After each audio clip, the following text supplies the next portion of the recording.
I've got with me here the world's smallest tri-laser RGB projector. It's from Nomatic. It's called their L500, this model. So Full HD, 60Hz HDR10 support. The maximum brightness is 650 ANSI lumens. It's got auto keystone correction, auto focus, so you don't have to go through that laborious process of manually setting the keystone or the focus if you happen to move it to another room. It takes about 3 seconds to do it. There is a speaker that's built into this. It's 7 watts, tuned by Harman Kardon. And in this video, I'll go through the image quality, what it's like, and what you can expect out of that little speaker, the fan noise, and the full story of the L500 here from Nomatic. So inside the box, you will find 2 power cables. We've got the UK and the EU one there. The Type-C to Type-C cable, connecting up your mobile, Nintendo Switch, for example. A quick start guide, a little support card, 2 AAA batteries, and our remote. Now, I like this remote because it's backlit, and you can see it's very straightforward here. The layout, everything is self-explanatory. And the power supply, well, this is a 90-watt power supply of a decent small size, like the projector. So what I love the most about this projector is its compact portable size to it. So you can easily put this in a bag, you could easily move it from another room in your house, or even take it over to a friend's place, whatever. Because of this portability, it's nice compact size. So we have the power button right here with status LED, touch controls at the top. So your playback and your volume up and down, you can easily get access to that. You can even set up a remote with an application on your phone and use it that way, or use that remote I just showed you before, of course. So it's all plastics here, and the build quality of this plastic is good. You see this part here is very reflective. You can see my overhead camera rig and everything. And it is, of course, actively cooled. So there's a fan within this that's pushing warm air out, keeping those components cool inside. So just in here, we have a speaker. This is built-in 7-watt speaker, Harman Kardon tuned. I'll give you a sample of it later on, along with that fan noise too, of course. Down the bottom, you see we've got 4 solid rubber feet, and it does have this, which you can lift up, which is great. So you can prop it up a little bit, and there is a mounting point there if you're going to be using this on a ceiling mount setup, or you want to put it onto a tripod.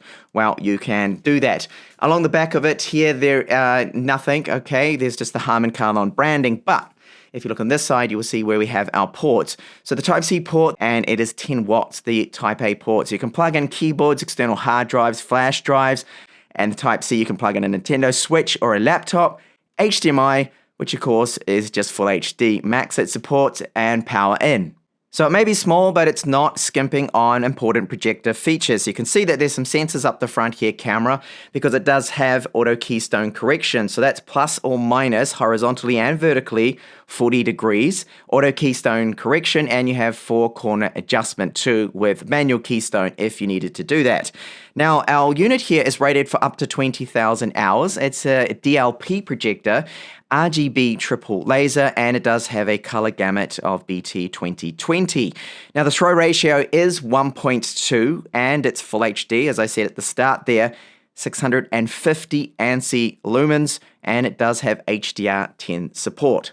The L500 is using its own menu system here, and you'll see that we have a file manager. We've got our app center. You can go into this, and there's an app store. We have our keyboard languages, the remote app that you can get to, Bluetooth pairing, and getting out of that, there are settings. So we've got network settings, time and date, basic settings to go through. So this is where you would want to go in and change, for example, the projector, the way it's projecting. So front table is the way I've got it set up, and I'm projecting at an approximate 95 or so inches because I have it set up about 2.5 meters away from the white painted matte wall that I do have. Auto keystone correction, so I'll show you a bit more on that later, so you can disable that here if you want to for corner keystone correction.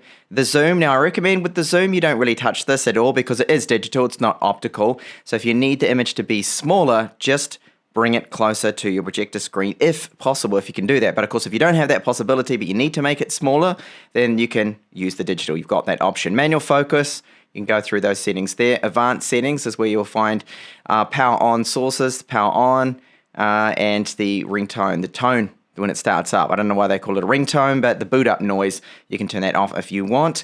Auto power off settings, sleep timer, power saving, and the audio mode. So this is just a basic equalizer here. You got movie, you can go into the user settings there and tweak that yourself with the equalizer. Pretty self-explanatory, straightforward there too. Music is another one they have, but I'm just going to keep it on movie, which is the default. And then the volume, later on I'll give you a sample mute option there too if you wanted to permanently mute it. You're using your own exterior setup with, say, audio, then you've got that option there. So firmware upgrade, there's options for that too, you can see. And just a bit of information, it tells you the light source hours, how long it has actually been on for. So it is a straightforward menu here.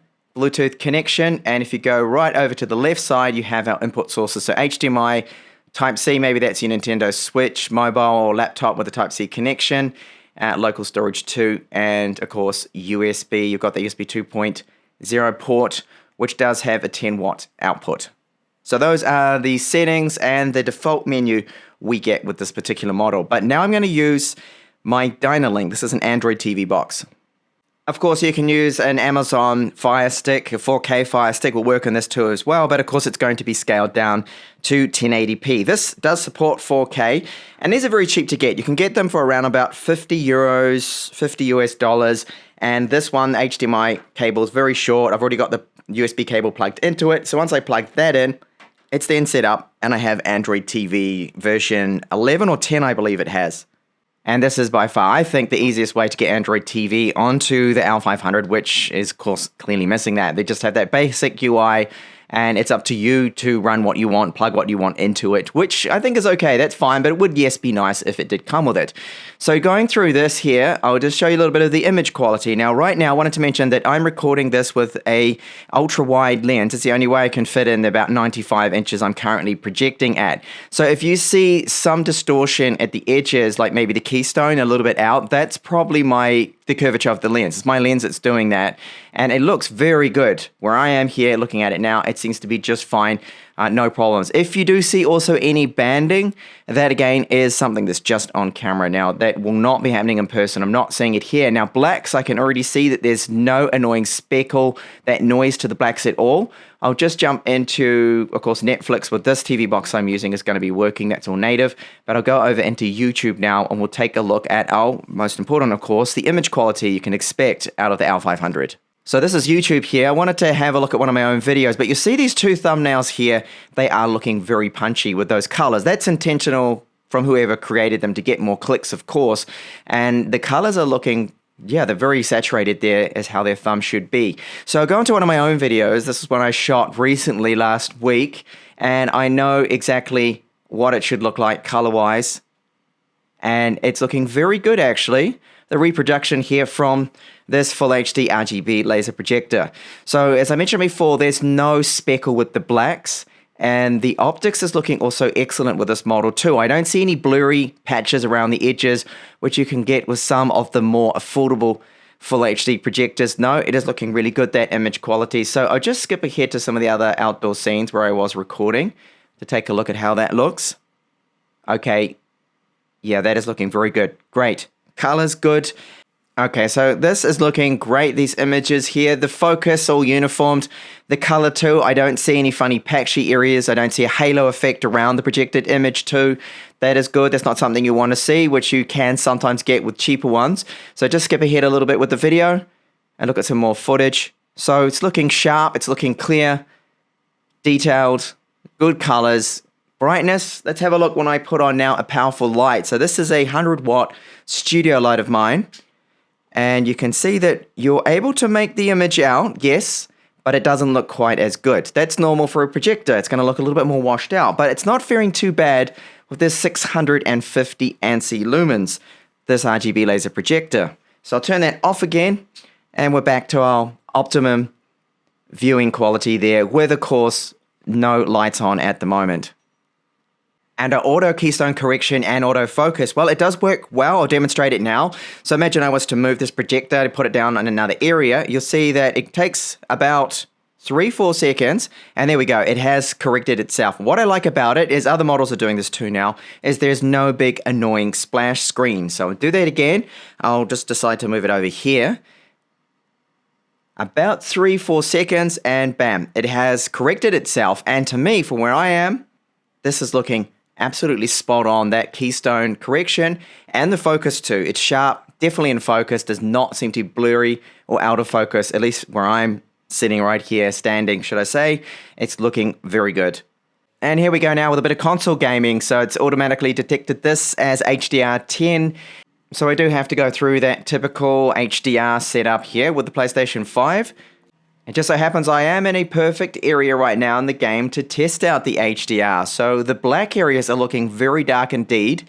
And yes, being a white wall I'm projecting on, that it's slightly grayish, so it will not be a super deep black. Unless you're using a darker projector screen, then that would definitely help out. But looking at these brighter areas, it certainly does look bright. And overall, for the style of projector this is, RGB laser, full HD, this is looking excellent. This is very good. I'm really happy with the results here, especially in the HDR mode. It's looking really good, better than I expected. And then something a little bit more fast-paced, this is Dirt 5. So the input lag, the latency seems to be just fine for your casual kind of console gaming. Now, you wouldn't be doing this at a competitive level, some sort of competition or something using a projector like this anyway, but for gaming on the side, this is decent. It's good. I can control just fine, so when I move to the left and to the right with the steering, it seems to be coming through as expected there. There is no awful huge delay, which would make, of course, this game then completely unplayable, and oh, that's some terrible driving from me. So good for a bit of console gaming on the side, the L500. As for our fan noise, well, it is not the quietest of projectors that I have covered recently. There is a bit of fan noise that you hear coming out of this side. You can feel it. The air is very cold, so it is not, I don't think it's not going to overheat at all. So they've got that part right. The cooling seems to be very good. The trade-off here is that, yes, there is a constant bit of fan noise you are going to hear. So here is a sample of what to expect when you are running the L500.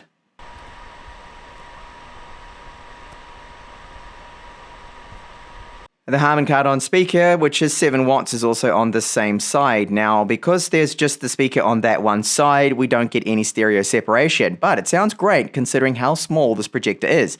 Here's a sample of it in action.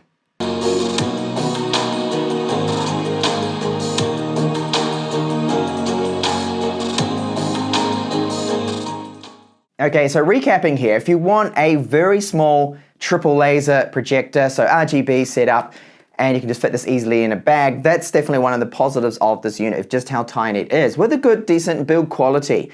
Now, the image quality out of it, the blacks didn't have any of that noise, that speckle that can often happen with these units. Didn't see any of that. The focus is very uniform, very good. Autofocus, auto keystone correction, both working really well on this unit. It's not the fastest I've seen, so when you go and move it from one position to another, it will take approximately 3 seconds to correct it. But the good part is that it seems to have that focus just completely locked in, spot on, and the auto keystone correction seems to be really good too from what I've seen so far out of this unit. I cannot really fault it. So the operating system is just basic, selecting your sources and going through the different settings. We don't have Android TV, unfortunately, with this unit, so that's one of the downsides to it.